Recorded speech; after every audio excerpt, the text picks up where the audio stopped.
नमस्कार। Covalent bond part 6 इसमें हम बात कर रहे हैं sp3 संकरण की, sp3 हाइब्रिडाइजेशन।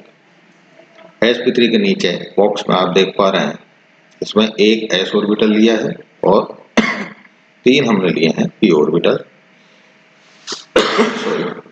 px, py और pz। चारों आपस में वही काम करते हैं। कौन सा? पहला m और दूसरा r, यानी पहला मिक्सिंग और फिर दूसरा रीसफलिंग। तो मिक्सिंग और रीसफलिंग के बाद में ये हमारे को 4 नए हाइब्रिड ऑर्बिटल्स देते हैं, जो कि एक दूसरे से, डायग्राम में आप देख पा रहे हैं, इसको मैं और बड़ा कर देता हूं। आप देखिए ये डायग्राम में sp3 हाइब्रिड ऑर्बिटल्स हैं और इनके बीच का जो बॉन्ड एंगल है वो होता है 109 डिग्री 28 मिनट। और ये इनका ओरिएंटेशन किस प्रकार का होता है? और ये होता है चतुष्फलकीय टेट्राहेड्रल। तो tetrahedral orientation of sp3 hybrid orbitals. इसके एग्जांपल्स जो हैं हमने दिया है। पहला एग्जांपल है CH4 मीथेन का एग्जांपल, जो बॉक्स के अंदर आप देख पा रहे हैं कि एक कार्बन के 4 sp3 हाइब्रिड ऑर्बिटल्स हैं और चारों sp3 हाइब्रिड ऑर्बिटल्स हैं जिनके छोटे छोटे से लोब आपको साइड में नजर आ रहे हैं। इनसे 4 हाइड्रोजन के s ऑर्बिटल संयुक्त होते हैं और 109 डिग्री 28 मिनट एंगल बरकरार रखते हुए CH4 का टेट्राहेड्रल स्ट्रक्चर देते हैं। अब देखिए आप बॉक्स में एंगल दिया हुआ है 109 डिग्री 28 मिनट और जो इसका स्ट्रक्चरल डायग्राम बना हुआ है बोल्स के द्वारा, उसमें दिया हुआ है यानी मॉडल जो बना हुआ है उसमें दिया हुआ है 109.5 डिग्री। यही अंतर मैंने पिछली स्लाइड में आपको हाथ से लिखा हुआ मैंने आपको बताया था कि या तो लिखिए आप 109 डिग्री 28 मिनट या फिर लिखिए 109.5 डिग्री, न कि 109.5 मिनट लिख देंगे तो गलत हो जाएगा और 109.28 डिग्री लिख देंगे तो गलत हो जाएगा। ठीक है, ये CH4 का एग्जाम्पल। CH4 के बाद में आप एग्जाम्पल देख पाएंगे अमोनिया का।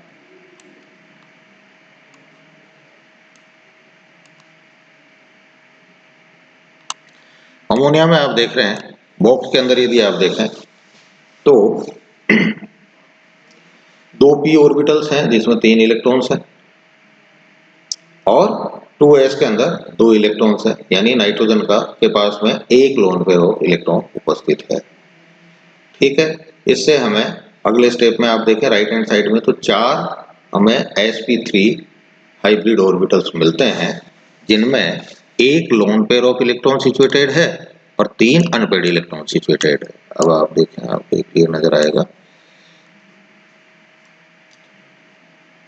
यहाँ पर आप देख पा रहे हैं तो ये sp3 में एक लोन पेयर ऑफ इलेक्ट्रॉन है, hybrid set of nitrogen atom show की हुई है।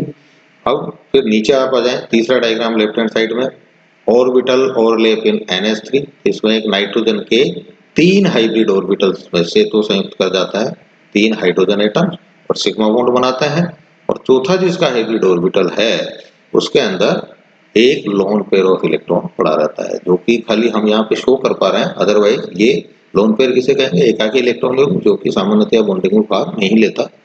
और जब हम इनर्ट पेयर की बात करेंगे वहाँ ये भी चर्चा करेंगे इनर्ट पेयर किसे कहते हैं, वो भी सामान्यतः भाग नहीं लेता, लेकिन वहाँ ये हम कहते हैं कि वो भाग ले ही नहीं सकता।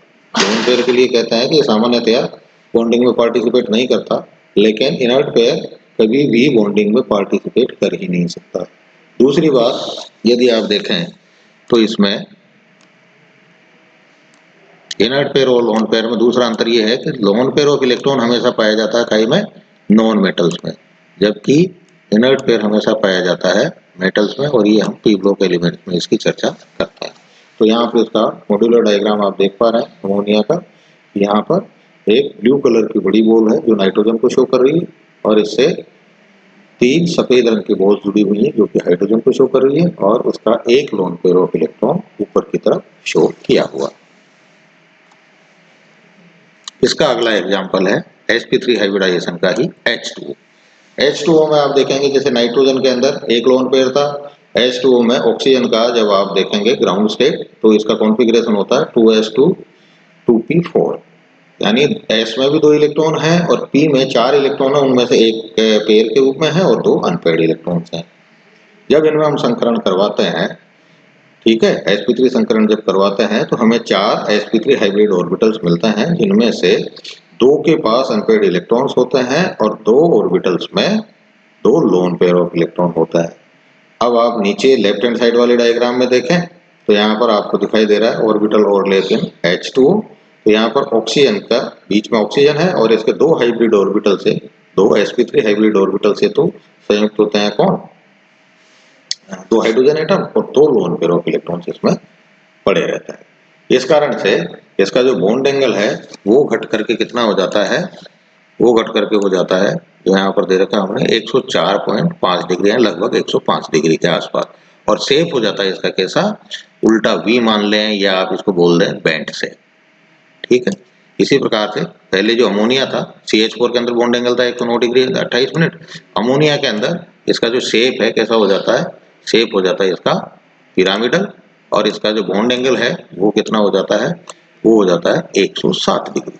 यानी स्टार्ट किया था हमने 109 डिग्री 109 डिग्री 28 मिनट, एक लोन पेयर की वजह से कम होकर के हो गया 107 डिग्री। इसके बाद में एक और लोन पेयर आ गया, 2 लोन पेयर आ गए तो ये हो गया लगभग 105 डिग्री या 104.5 डिग्री।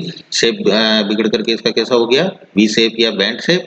और अगला जो एग्जांपल है वो है इसका sp3 हाइब्रिडाइजेशन का, जिसमें फ्लोरीन का विन्यास आप देख पा रहे हैं 2s2 2p5 होता है, यानी इसके पास में 3 लोन पेयर ऑफ इलेक्ट्रॉन है।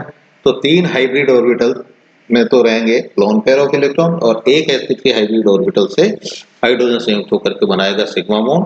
तो इसका शेप होगा लीनियर, और लीनियर शेप होने की वजह से इसका बॉन्ड एंगल कितना हो जाता है, इसका बॉन्ड एंगल हो जाता है 180 डिग्री।